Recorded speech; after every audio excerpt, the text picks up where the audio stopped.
Hello everyone, my name is Ashley Mancia, and in this video I am going to talk to you about photosynthesis and cellular respiration. I will explain what they are, their process, and how they work together. Now, what is photosynthesis and cellular respiration? Well, photosynthesis is the process by which plants and other organisms use sunlight to synthesize foods and minerals from carbon dioxide and water.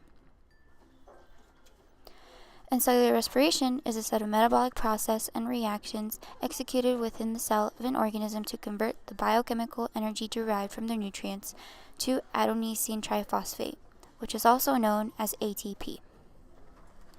Beginning with photosynthesis. Plants, algae, and species of bacteria that can produce their own food are known as photoautotrophs. These organisms resort to photosynthesis to convert carbon dioxide into organic compounds which store chemical energy meant to be used in cell growth. The first step of photosynthesis begins when carbon dioxide that is in the atmosphere enters the pores of the plant's leaves, also known as the stomata. The stomata is minute epidermal pores in the leaves and stem of plants which facilitate the transfer of various gases and water vapor. The second step allows water to enter the leaves primarily through the roots. These roots are especially designed to draw the water from the ground and transport it to the leaves through the stem. For the third step, as sunlight falls on the leaf's surface, the chlorophyll traps the energy in it. Chlorophyll is a green pigment that is present in all green plants and is responsible for the absorption of light to provide energy for photosynthesis. And finally, the last step consists of hydrogen and oxygen being produced by converting water using the energy derived from the sun. Hydrogen is combined with carbon dioxide in order to make food for the plant, while oxygen is released through the stomata. Similarly, even algae and bacteria use carbon dioxide and hydrogen to prepare food, while oxygen is let out as a waste product. Now, if we take a closer look inside the plant, it brings us to the plant cell. Plant cells contain plastids, whereas animals do not have this. To simplify, the plastid is known as the chloroplast, and inside the chloroplast is the chlorophyll, and the chlorophyll is located on the membrane of the thylakoid. The thylakoid is a membrane vesicle that is organized into stacks, also known as grana, and inside the thylakoid is the lumen. The lumen is the space inside the thylakoid discs, and outside is the stroma. The stroma is the space between the inner chloroplast and the grana. The electrons from the chlorophyll molecules and protons from the water molecules facilitate chemical reactions in the cell. These reactions produce ATP, which provides energy for cellular reactions, and NADP. The entire process can be explained by a chemical formula, which is carbon dioxide plus water plus light equals to glucose plus oxygen.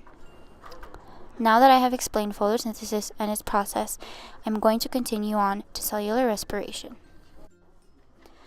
Cellular respiration, also referred to as oxidative metabolism, is as I said before, set of metabolic process and reactions executed within the cell of an organism to convert the biochemical energy derived from the nutrients to ATP. ATP is a nucleotide, which is the major source of energy for cellular reactions. The process revolves around catabolic reactions which facilitate oxidation of one molecule with the reduction of the other. Oxidation is the loss of electrons, and reduction is the process of gaining one or more electrons.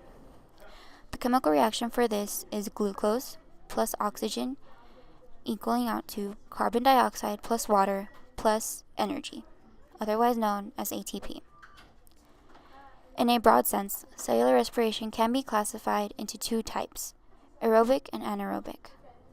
Both animals and plants resort to this process, wherein they use nutrients such as glucose, amino acids, and fatty acids to produce energy. The common oxidizing agent in this process is molecular oxygen. Now, how does cellular respiration apply to plants?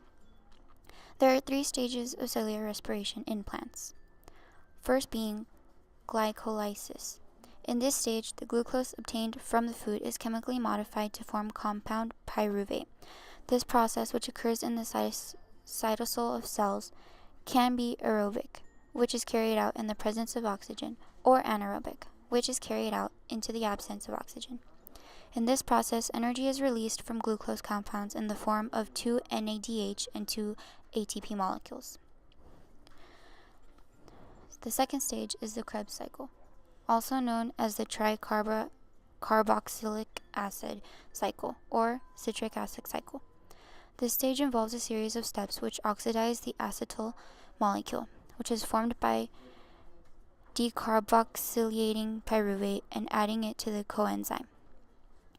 Acetyl forms a link between the metabolic pathways of glycolysis and the Krebs cycle. Unlike glycolysis, the Krebs cycle is an anaerobic process, which means it requires oxygen for functioning.